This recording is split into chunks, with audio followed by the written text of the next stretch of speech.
Karna's Karma was a cool experience. Playtesting with the paper prototype was necessary before designing, as it allowed me to figure out the themes within Karna's Karma. In this case, it was good versus evil, and how those themes can reflect the designs on the card and the board. I started off the design process by designing the cards. This was very time consuming because designing the cards set the stage for designing the board and the cards as well. I decided to go with ethnic mandala design for the back of the card, and for the front of the cards I used noun project icons to provide nice visuals to go along with the card content. For the board design, I decided to use the same ethnic mandala print and wrap it around in a circle. For the colors on the board, I decided to use the same ones I used for the cards and combine them for the board. Overall, I was very happy with the way the cards and the board and the game pieces turned out. However, it wouldn't have been possible without the guidance and feedback from Rati Auntie and Eric.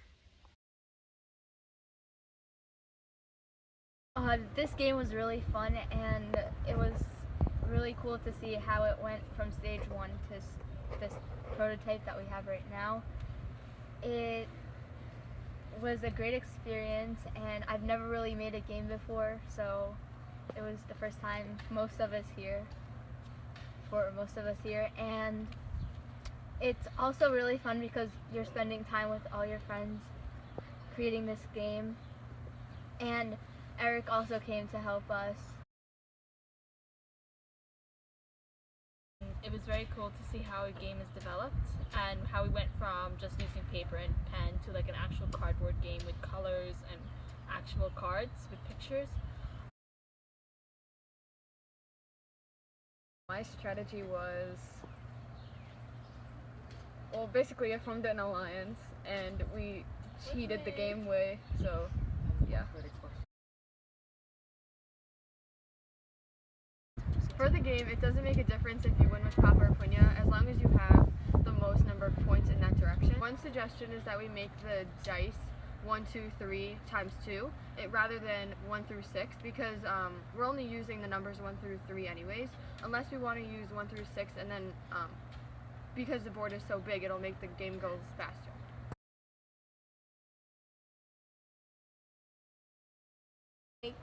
It's sort of like, it taught me to make alliances, and that's it's not always bad to cheat. I was going for Punya and she was going for Papa. So We traded, and had to take the matter into her own hands. I was losing, she was losing, so we traded. we still lost. In October, it was literally nothing. Like, I was wondering if it would even become a game, like, and if people would even enjoy it, and now it's like pretty fun. It was cool to see the game like improve. How did you guys decide whether you wanted to go for Papa or Punya? I just took what I had the Like most whichever of. one you have the most of is the one you should go for. Like, I usually, for some reason, get more Punyas, so I just go for Punyas. If I have more Papas, I just go for Papas. Yeah. Would it be hard to switch in the middle? Yes, One of our friends- Dia switched. Yeah, one of our friends switched in Did the she win? middle. No, I don't think she I don't won, think she but won, it was but- still. A very you know. interesting move. So if you like start getting more punyas, then you should switch to punya, I guess.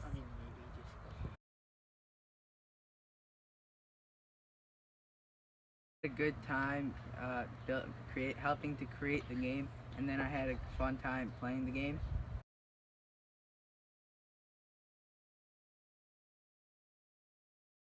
I had a good time creating this game and playing it.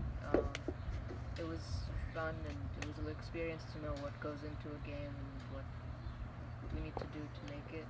Instead of making the die go from just 1 to 3, we should make it go all the way up to 6, because otherwise the game's too slow.